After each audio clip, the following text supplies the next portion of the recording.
Iyahag yung papason ng tao. Iyahag yung i-erase in the surface of the earth kining mga tao nining panahon. Sulat tay record sa history kung unsa kadaghan ang mga tao nining panahon o unsa ka civilized ang ilang higayon nining time. Pero this particular account gives us an idea and a picture nga grabe na gyud ka samok, grabe gyud ka gugot, grabe ang immorality that God came to a point of decision na kinahanglan niya tapuson ang tanang tao. And so at first reading, di nato kaay ma-appreciate. I'm sure that you're familiar with the details in the story of the book of Noah, no? Siguro bata pa lang ta, gani, o siguro ni nga si pangalan Zian. Zian, maoy gipabasa kay siguro ang passage, it's about the story of Noah and the animals, no? Sa lahat ng pagkasulti, dili ta ignorante sa detalye mahitungod sa storya ni Noah. From childhood ato ananing nadungog. Pero ang pangutana is that ato baging na picture out, na capture kung nganong gihimo ni Ginoo. Mo ni pinakabugat na katuyuan nganong kinahanglan natong tan-awon ni Ginoo. And so chapter 6 is the beginning of the story about Noah, and I think it ended in chapter 10, the life of Noah. And so kining chapter 6 and chapter 7 is a one compound narrative. Pero ato lang ni siya gagmay-gagmayon kay daghan ta kaayo punit ng mga truth niining ato ang passage. And so kung atong bahinon ni mabahin nato in two category or parts. Nga ang primerong storya gisaysay sa Ginoo ang iyang panglangtaw mahitungod sa iyang kasuko sa pagpakasala sa tao. So it was talking about the flesh na sin and committed by the human being, mga sala sa ilahang lawas, ini mga panahon na ni. And then the second part is nagisgot mahitungod sa how God deal with the sins of the world in this time, which is through flood or waters. So mo na makita natin, ano importante nga itong masabtan kini tungod kay kung di nato makita ang hinungdan, ang lawang na hinungdan, nga nung gibaha sa Ginoo ang kalibutan ni panahon na tungod kay mahimo nga mamali ang atong pag-ila pagsabot sa Ginoo. Makita nato nga He's a kind of God who punishes humanity to the point of extinction. Na di nato makita ang deeper emphasis kung anong iyang ihimo. That is why to understand the flood of Noah is to understand the context. What pushes God in order to flood humanity and erase humanity at this time. So kining atong sinugdan nga gibasa karon in verses 1 to 8 gives us a foundational background ay tungod sa konteksto nga gihimo sa Ginoo. And so sa wa pa gibaha sa Ginoo ang kalibutan, He has been observing. Kung inyong masabtan, kung bubalik tagamay sa chapter 5, chapter 4, chapter 5, and sa Genesis, is that makita nato nga tag-as kayong kinabuhi sa mga tao. I don't know kung pila ka years ang giabot bago niabot si Noah. Pero the last time we heard is that 969 years ang pinakatigulang na nag-exist nining time. Ang usa ka tawo lang na, pero wa pagisgutan ang some other descendants and ancestors na nahimo din ng time. If a person would able to live that long, then most likely didaghan gyud ang tao. Kay sa atong panahon lang gani, talagsa na lang moabot o 100 plus or 100 ang pangidaron. 80 pinakadugay na 90. Grabe na yun ang makita nato nga antos na gyud ang iyang kinabuhi. Pero even in that short span of life, ang Pilipinas karon niya po to pila ka billion ang population nato. Billions. Billions, no? Daas kayo. So, unsa na lang sa panahon ni Noah, nga tag 900 plus years, niya at the age of 500, mga anak pa ang mga tao nining panahon. So, sa lahat ng pagkasulti, when God decided to erase humanity, we're not just thinking of one family. We're not just thinking of billions of lives. We're thinking of more than billions. Can we do that? And yet, the saddest truth in this passage, usa lang ka pamilya ang nakita sa Ginoo na worthy of His favor and grace. Kaya nga naman, tungod kay emphasis sa Bible, it was actually 8 people lang ang nasluwas nining panahon. And yet, the focus of this story is upon Noah and inside the ark. Pero wala na tagitagaan o detalye mahitungod sa billions of lives lost during the flood. Kaya nga naman, the emphasis of the story is that the writer wanted us to focus on the act of favor and salvation na gihimo sa Ginoo to those who will come to obey and believe upon Him. And so therefore, this is not just a story, an account of a tragic event in the human history, but this is also a beginning account of how God acted on the basis of His grace and favor. So mao nga, kinahanglan makita natin na siya. And so today we will look into the idea of what pushes God na naman na decision siya. Kung sa may nahitabo nining particular time na iya yung desisyonan sa kasing-kasing wipe out all human race.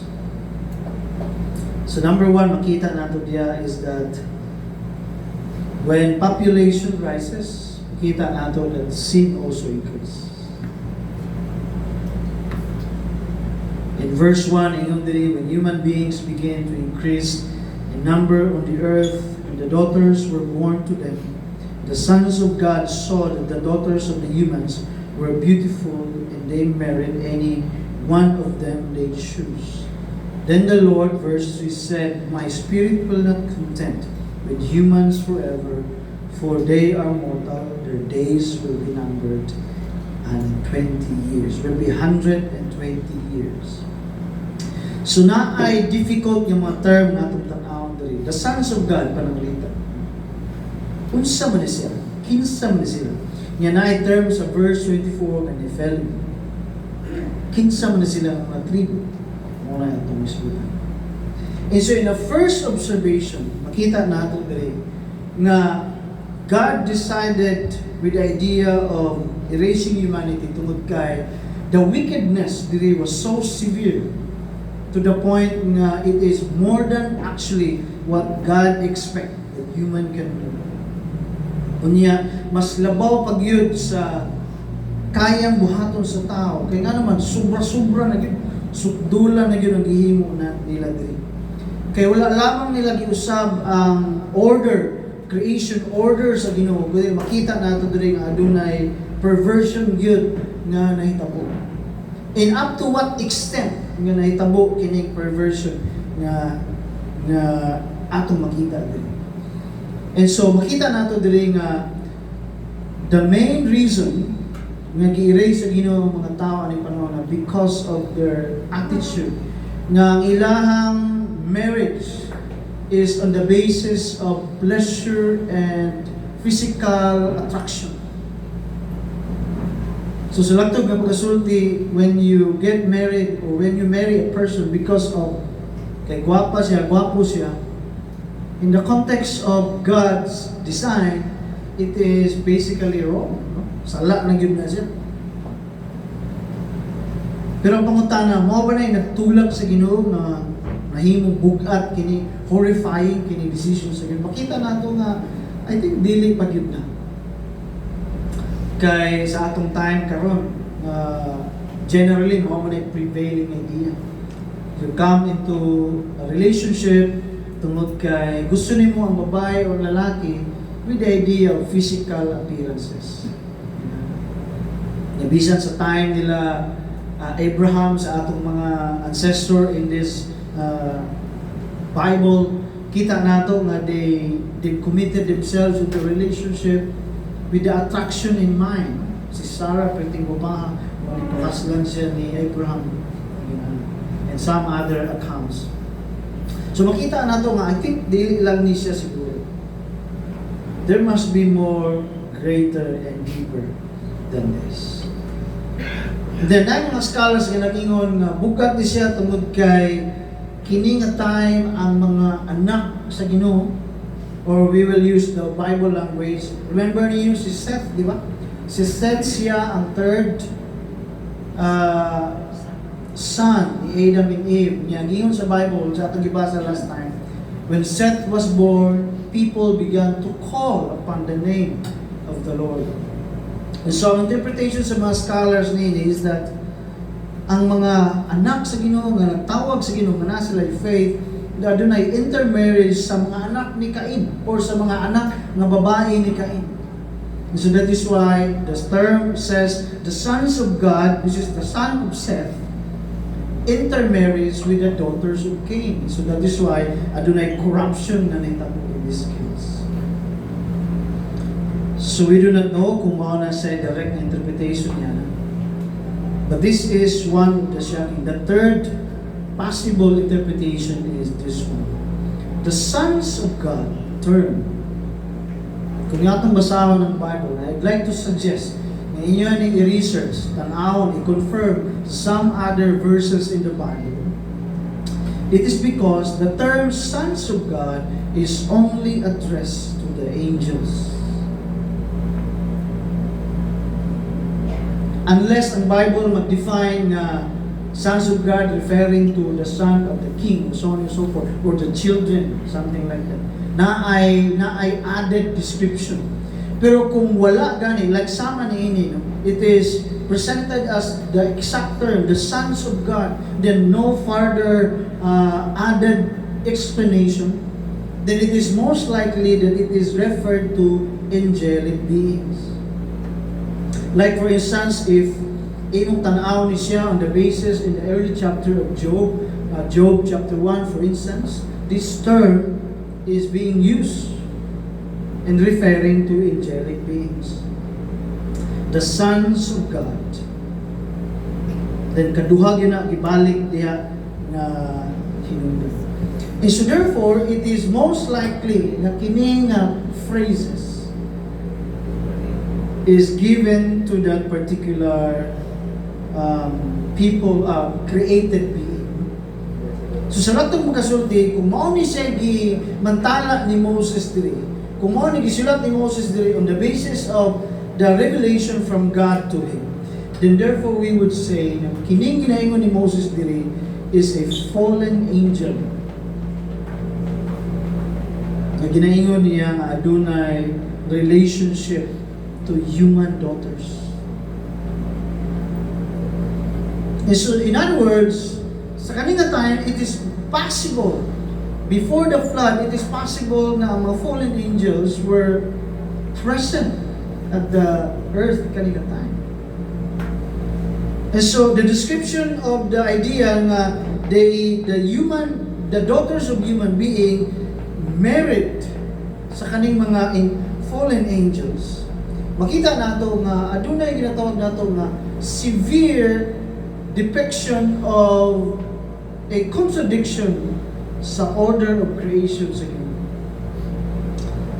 Kay lisod sa sabdong tungod kay wala ta sa kultura ni. In fact, si Moses when he wrote this one, he never bothered to explain this one further, no?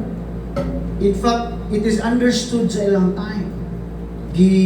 Sabot na ni. So unsa man ang picture nga ni tabo diri? It is wicked and demonic tungod kay ang mga babae ni mga panahon na they were literally possessed with a fallen angel. Unya, ang idea ni they make relations with the spirits and spiritual beings.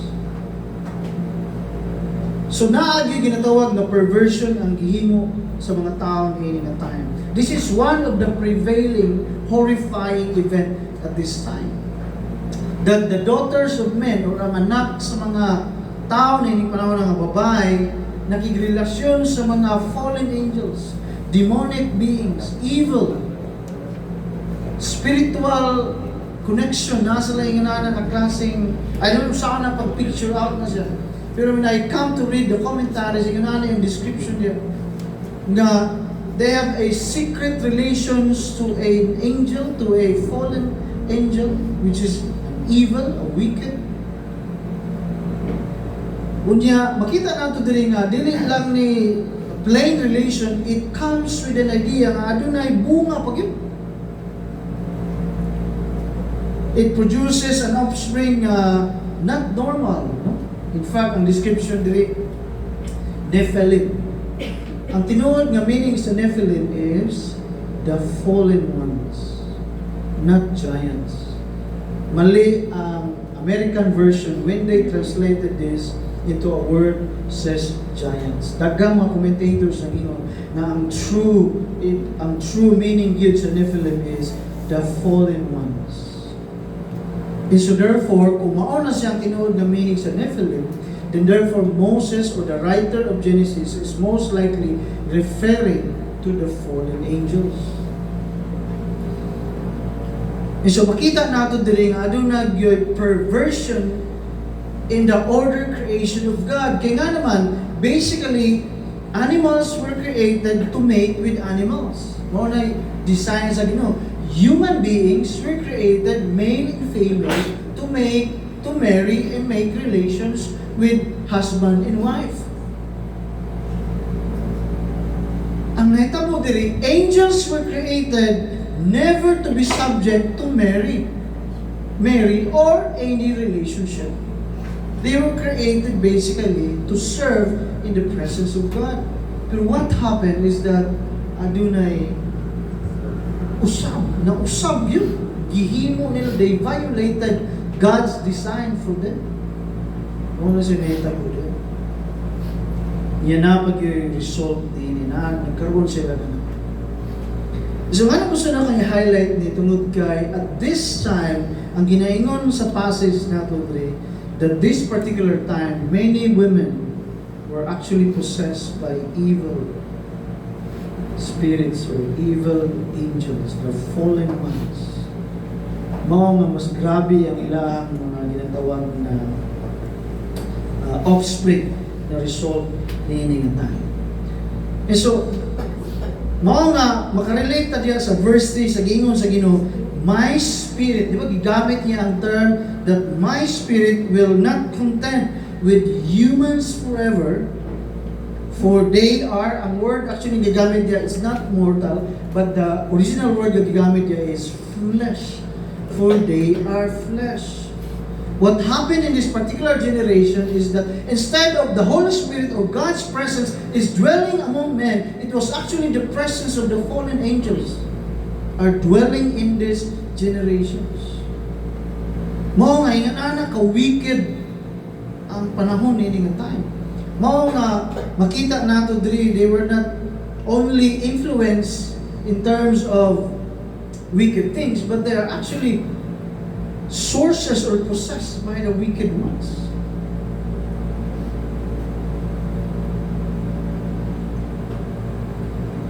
And so that is why makita nato in this passage that the only spirit that is rightfully kinahanglan na sa tao lang is only the Spirit of God, but not the spirit of the fallen ones.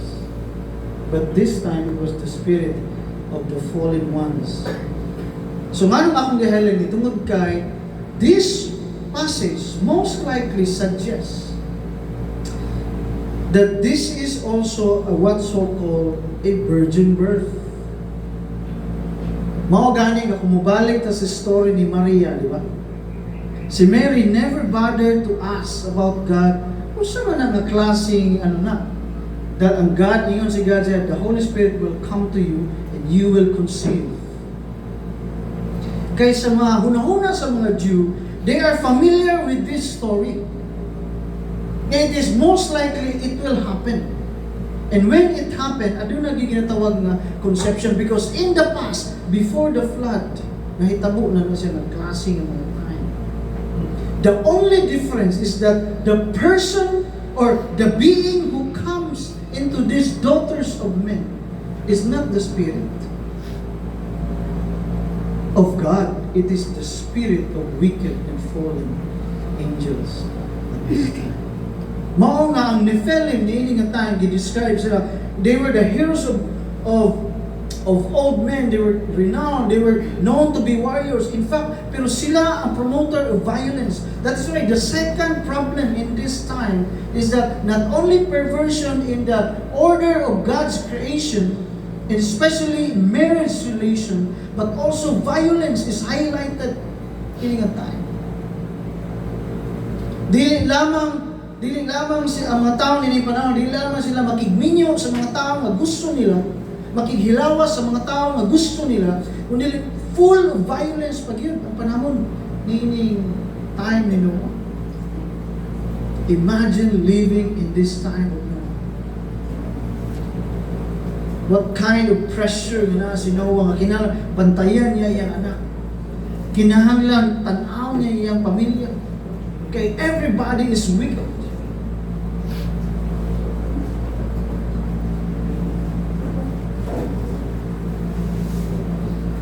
So you get the point? Nakuha ninyo ang description ni Moses diri kung ngano nga this is serious, this is horrifying. This come to a point that God's Spirit itself is troubled with the daughters of men or the humanity. Why? Because it is no longer the Spirit of God is wanted by men, but the spirit of the fallen ones. Lord is the one controlling the humanity at this time. And sin must be put an end.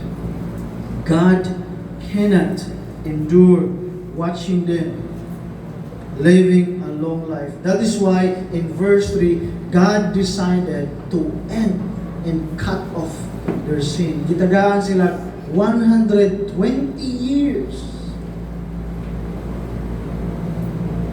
You see, makita nimo nga this is a perfect balance of God's judgment. Kini nga passage is a perfect balance of God's judgment and God's grace.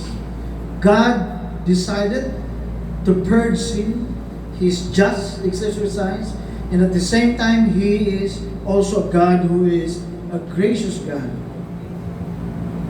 Imagine, kinahanglan hulagton pa sila sa Ginoo. When God declared in this passage, verse 3, their days will be 120 years.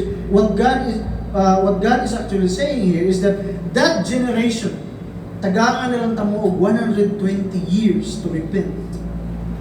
Wala siya nagingon nga ang kinabuhi, dili ang pasabot diya nga ang kinabuhi sa matag usa moabot og 120 years. Dili na mo yang ginaingon. What he was actually saying is a universal statement that this generation, I will only give you 120 years. Imagine God giving still 120 years. Dugay na kaya na, do? Piting na kaya na. Why? Because He wanted to extend grace to this generation, to this wicked, evil generation, perverted generation at this time.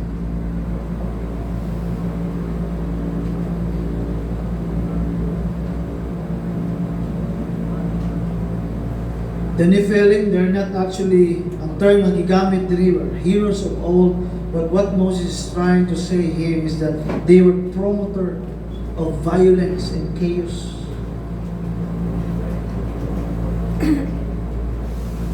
Modeng, nakitanggal na gyud sila sa Ginoo. And in verse 5, makita nato diri how God evaluated the world, how God evaluated humankind at this time. Verse 5, the Lord saw how great the wickedness of the human race. Lately lang sa chapter 1, we've learned that when God observed His creation, kung saan yung gingon nito, kung saan yung lingwahe sa Ginoo, it is good, perfect, and good. When He created Adam, He said, perfect, good. But this time, God is saying, the Lord saw that the world is no longer good. He kinahanglan He is forced to judge the human race. And how did the Lord observe? According to verse 5, it says, every inclination of the thoughts of the human heart was also evil all the time. Sa lahat ng pagkasulti, God is right when He condemned the world because He observed carefully the thoughts of people and their deeds and even what is in their hearts. Kita tayo sa ginunta. So dili lang perversion ang nahitabo, dili lang ginatawag nato demon possessions ang nagkalat diri. Dili lang evil fallen angels ang naghari-hari nining panahon na. But even the inclination of the hearts of every man. Bisan tingali katong mga kaliwat ni Seth na they were called to be a people who call upon the name of God. Wala na-influensyahan na, natabunan na sila.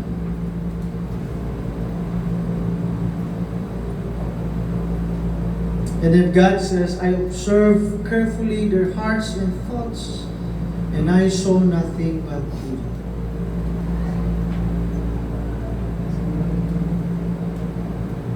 So siya may atong makita dali. God is carefully watching over men and women in at this time, but nobody at this point seek to honor the Lord.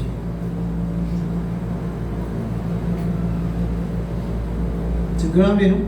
Tanaw sa Ginoo, hindi siya makita. God knows your very thoughts, your very heart, your very desire. That is why the scripture is right when it said, you cannot mock God because He knows your hearts. We may be good in appearance, but after all, what God always emphasizes is that He sees our mind, He sees our heart. So it doesn't matter kung siya yung isuot karon, it doesn't matter kung siya yung kahimtang karon estado sa kinabuhi. What really matters to God is that He always evaluates us on the basis of what we think and what we desire in our heart. That's how God always evaluates men, evaluate us.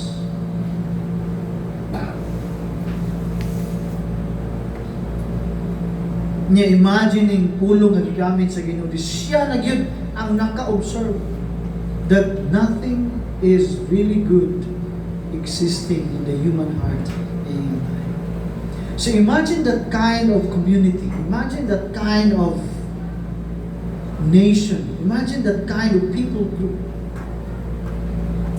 Karon gani nga kung mugawas ka, di ba, mura managana ba ka, maglingi-lingi ka, kay basig na mo may mahilabot din mo, may awat sa inyong balay, magtirado ta, kay basig na yung awat sa inyong balay. So, siya na lang sa panahon ni Noah.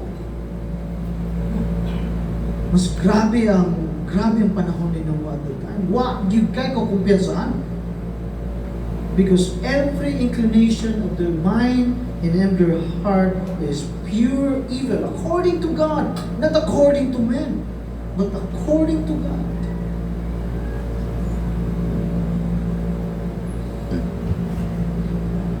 Niya makita natin today, God is the ultimate evaluator of our lives. Siya good.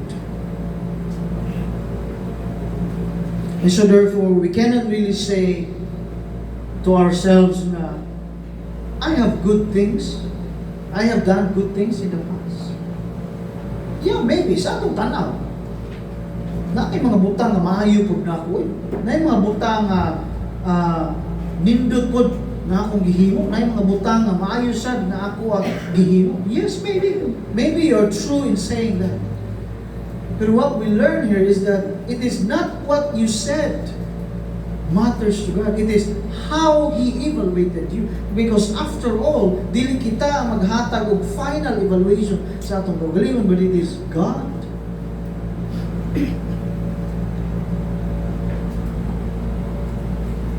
Diyan natay ginaingon sa ubang tao, siya maayo gina siya, oy. Awa ko'y maingon sa iya kinabuhi. Wa ko'y masulti sa iya kinabuhi. Yes, maybe you're right. Pero kung siya ka, kung ang Ginoo ang ato pang tanon. Or worse is that, what if we will ask God about our very self? Kung sa may evaluation ka sa Ginoo, sa atong kaugalingon? Have we come to a point, an honest point, ganingan kita sa Ginoo, Lord, evaluate me. Unya, dawato na ako kung siya'y imong-ingon sa akong kaugalingon. I don't think so. I don't think natay nga na klase natural inclination. Di taganahan, makadumog niya. No? Magpabungol-bungol mga itang, mag-atik-atik ganito kung panalitan ang atong asawa, mag-iyaw-yaw na ito, yung mga iyaw-yaw niya, mga negative things pa yun, no? Talikta na yun. Atik na yun, kaya naman, we don't want to hear things like that. Kaya naman, we always look at ourselves na, I'm good, I'm better.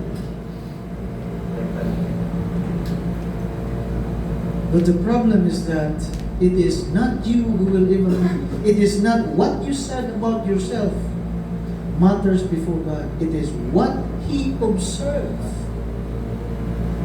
with your thoughts and with your hearts matters to Him. And we have a generation observed by the Lord.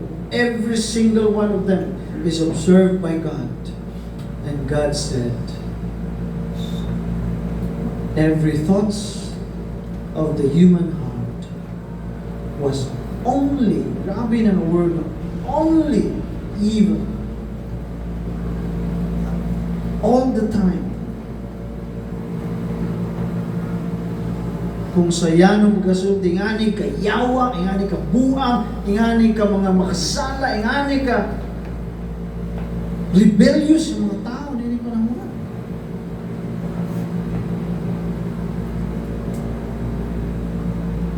And that's why in verse 6, God decided. First, He regrets. Pwede sa kita mo. Nakadungog na ba mo sa inyo ang ginikanan ng gingnan mo tungod sa iyang kasuko? Niyong ginikanan niya, mahay ko na tao pa kanining kalibutan. Kadungog na mo niya. Gingnan mo sa inyong parents niya. May pagwa ka matao. Gingnan mo niya. Wala ko na. Praise God. Wala. Kasi nga naman, I think that is the most devastating statement or words na pwedeng mahadungog sa usa ka anak o usa ka tao. But what I'm trying to say here is that God Himself have felt and expressed the same regret na iyang gihimo. Meaning to say, sukdula na kita. We all know and we are all aware that God is always pure in His spirit, in His heart, perfect in every way. But in terms of looking into men because of sin, sukdula na kita.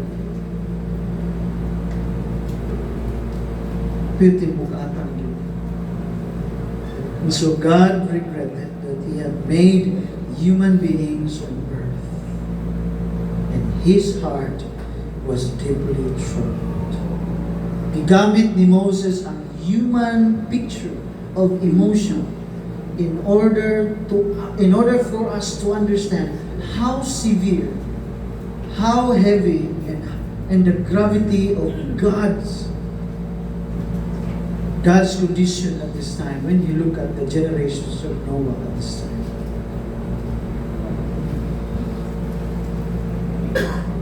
In verse 7, so the Lord said, I will wipe from the face of the earth the human race I have created. and with them the animals, the birds, and the creatures that move along the ground. For I regretted that I have made them. Ang sakit na kamatuoran dili kay ang tao may nakasala. Ang tao mo ay nagmisupak sa Ginoo, pero nadamay ang mga inosenteng nilalang naghihimo sa Ginoo. Ang earth nadamay, ang yuta nadamay, ang mga hayop nadamay. So sa mga itong makita nila, that's what sin can do. Don't always expect that sin will always affect us, affect our emotion, our family, our feelings, guilt, shame, integrity. Makita natin that the true impact of sin always affects the surrounding things or the things that surrounds us. And when God decided to judge the sin of humanity in this time, during Noah's time, why mahimo Ginoo kundi ma-appeal ang mga hayop nga wa man to sila kanang bigitan sa sala sa ginahimo sa tao. Ug ang perfect world iyang gi-create to become a habitat for human beings, ma-appeal. That's what sin can do. It will always have an effect to others, to you, to others, and to everyone surrounding you. Mao gini sa realidad. Mao nga this is not just about the sin of humanity. This is about the effect of the sin of humanity. Even creatures, animals, have to go through the same verdict and the same punishment. Mao nga si Apostle Paul tama gyud when he said in the book of Romans, nakabalo ba mo nga dili lang ang mga tao ang naghandom na bag-uhon sa Ginoo. Bisan ang hinimo sa Dios, ang tanang hinimo sa Ginoo, longing, ingon siya, groaning for a time that it will renew by God. Kaya nga naman, even the creations were affected because of our rebellion against the Holy God.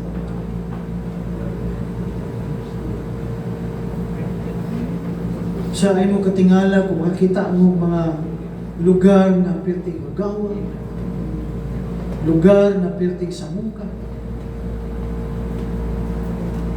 Kaya nga naman, epekto na sa sala. Dili lang nakalukob sa tao ang pagpakasala, kundi bisan sa mga nilalang. Ma-appeal din siya.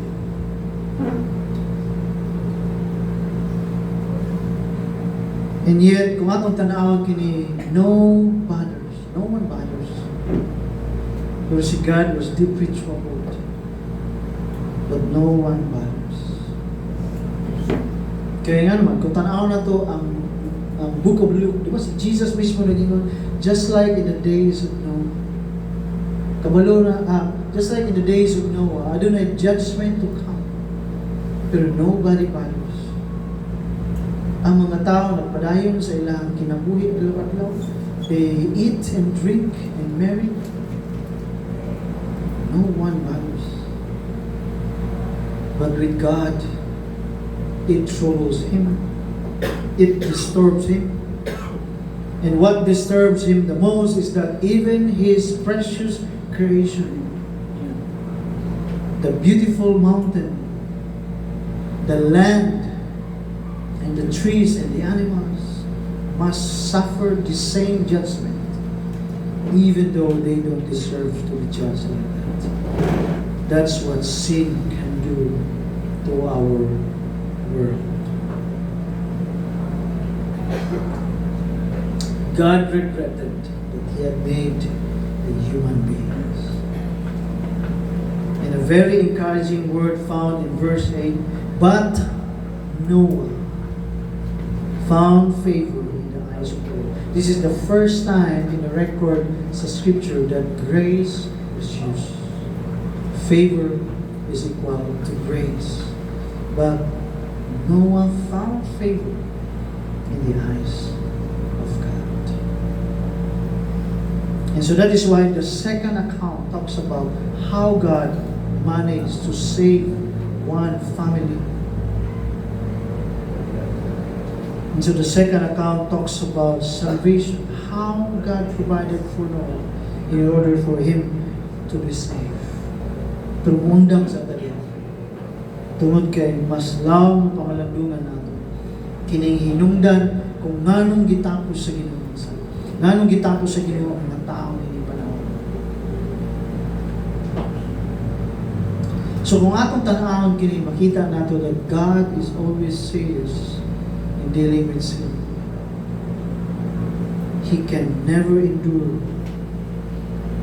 Ni makita sa nato diri that the sin that God really hates at this moment is when we try to change the order of His creation, especially marriage, especially immoral acts, especially immoral actions. God condemns. Unsay hinungdan ngano ang Sodom and Gomorrah iyahang gisunog later on ato makita. Unsay hinungdan? Why lang ang hinungdan? Usala.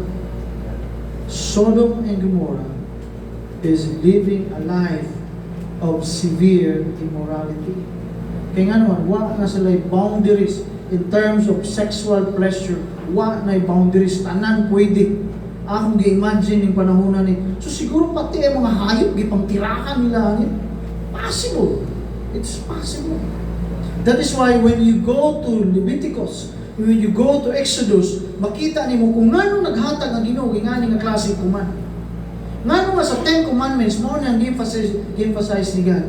Why? Because the 10 Commandments reflects the opposite lifestyle of the people outside Israel. Mao nga mabalaod sa Ginoo ningon siya, ayaw butangi og sulat ang inyong mga lawas. Kaya nga naman, ang mga tao kaniadto, grabe, wa sila pakialam sa ilang lawas. Yung isa pa yung mga kuman sa Ginoo, ayaw pagpangawat. Kaya nga mga tao outside sila, puro kawatan. Iwa may basis. Unsa may basis? Their desire. Maura na. Gusto na ako na, so ako na. So pag abot po sa physical pleasure, gusto na ako na siya, ako na. You don't marry on that basis. You marry on God's direction, God's will. Pero at this point in time, walay moral basis ang tao niini ng panahon. And so that is why God is to condemn. So kung makita natin rin ang major wickedness na i-describe yun sa Ginoo is yung the perversion of God's order, created order. Marriage should be between husband and wife, not man to man. Mo ganing hadlo kay Pilipinas, we are entertaining that one. Karon mura gina-workout na siya na klase nga law, pwede na. In fact, nahitabo na yun. Na ako'y nakita sa social media na naiusa ka religious people group karon, mao na ilahang way to promote the religion. I-allow nila ang same-sex marriage. Kung mahitabo na sumugong dito sa Ginoo. What else? We are breaking the basic institution na gihimo sa Ginoo. And what is that? Family, marriage. Ginabungkag na to. Divorce is okay. Kung wala'y choice, mag-anal. Ana ang decision sa mga tao. If you look at the surroundings, sa may naitabo ba? Daghan kayo mga illegitimate children. Kuol kayo paminaw ng ako mga anak, kwento sila sa ilang mga classmate. Kung may ito sa dyan, wala na ito sa yung mama nasa Cebu, yung papa, ang butasa. Siya nagbuhin niya, yung lula. Sa mga bata. Dili lang, we're not just talking one classmate. We're talking major of the students is in the dysfunctional family. Adto mo public school, pa-interviewan ng mga bata niya. Kinsay galaga nila, kinsay gabuhin nila, asa yung ginikanan. Auntie, tita, may nalang gani na yung mga tita, auntie, na yung mga lulog, lula. Pero ang mga inahan, asa man. Pasagdo. So makita natin the basic or the main relationship that God Himself designed and instituted between men and female, and then between husband and wife, was changed, totally changed. Aduna gyud reversal, perversion, aduna gyud himo ang tao diri very wicked. Yan i-appeal pag yun ang mga heavenly beings. And so that is why God has to erase them. And in the book of Peter, kung nabasa ka sa isulat ni Peter, and this is where I close. He said in the book of 1st and 2nd Peter, Peter said, kung ang mga anghel sa langit gisilutan sa Ginoo tungod kay ilang giabandona ang ilahang posisyon, unya nakighilawas sa mga hinimo, sa mga anak sa tao, gisilutan sa Diyos. Unsa na lang ka, ikaw nga tao nga gihimo sa Ginoo. Mo na reminders ni Apostle Peter. Kung gihimo na niya sa mga anghel sa panahon ni Noah, or not Peter actually, but Jude, you can read that in the book of Jude. Basahan na lang nato para di mo magmanga diha kunya mingon mo asa man nakita ng gusto. Okay, Jude, turn your Bible with me, Jude. Jude, verse 5. Though you already know this, I want to remind you that the Lord, the one time, delivered His people out of Egypt, but later destroyed those who did not believe. In verse 6 it said, Jude is referring back again to Genesis chapter 6. And the angels who did not kept their positions of authority, but abandoned their proper dwelling, this He has kept in darkness, bound with everlasting chains for judgment on the great day. Kung iyong balikan ang flood, it was the human race were drowned. Pero sa sinugdanan sa chapter 6, appeal ang mga fallen angels dito, di ba? Involved sila sa wickedness. Pero, malumos ba sila? Dili sila malumos. Impossible. So, ang flood, para lang yun sa human race. But the angels who have been fallen at this time was bound by God. O kung asa sila gibound, I don't know. Wala gi-mention diha. If it is hell, I don't know. Wala gi-mention diha. But they were bound by God right now tungod kay paabuton sa Ginoo ang great judgment. Wa na gyud sila buhi sa Ginoo. Kay iya na mag-erase. Tapos di na gyud wala na niya gitagaan og access kung atong interpret na siya. Pero ing-ana gyud ang dagat niya.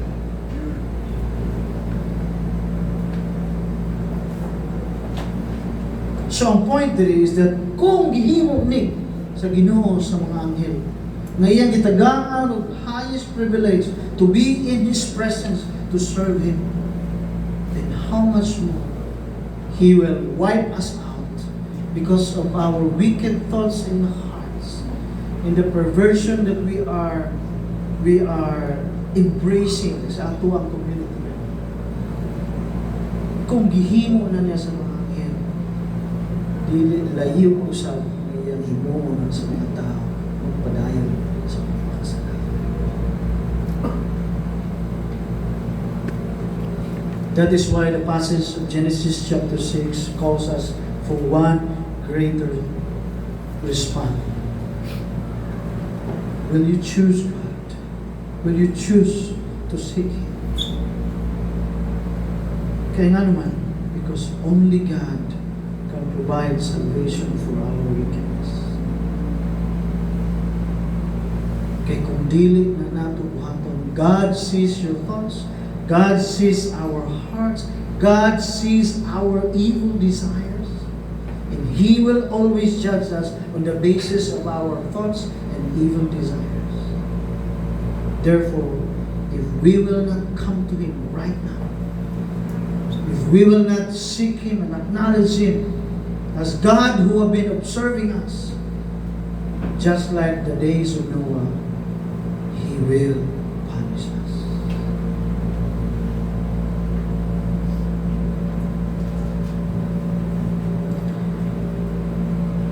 Ginoo, dili matugad sa among hunahuna kung usa kalalong gyud ang mga sala ni mga tao sa panahon ni Noah. Pero usa lang nagpabilin kanamo karon, the fact that you have decided to erase them into the face of the earth. Meaning to say, you don't want their wickedness and evil ways to be remembered and to be repeated again. Because you will always punish. You will always condemn the sin of humanity. Lord, kung among tanaw ng among kaugalingon, dili layo, Ginoo, nagkaya na among buhaton sa ang mga sala na nahimo sa mga tao sa panahon ni Noah. Kaya kung among patuyangan, Lord, ang among kaugalingon, we have the capacity, we have the ability to do likewise. We have the ability to deceive, to lie, to commit secret things, Lord, and secret sins.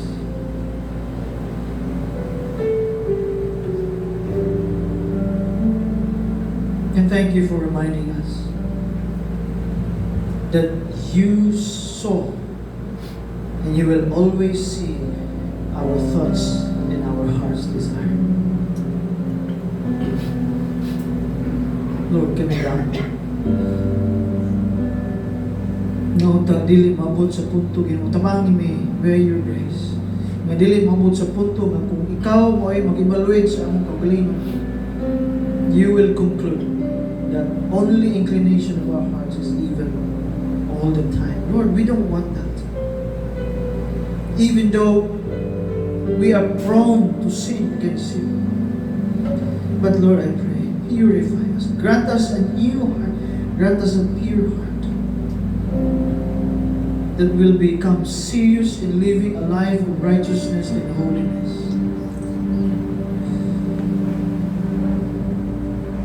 Father, I pray, bisan sa mga kaigsunan.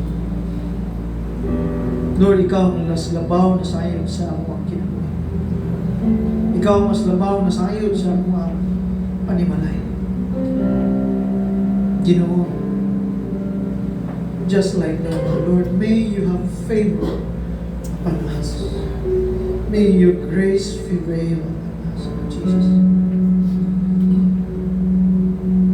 So we pray, Lord, help us to come to the full knowledge of the salvation of your grace that you have offered unto us. Lord, tuluy mi nga dili ta masama sa generation ni Noah who have abandoned you, forsake you.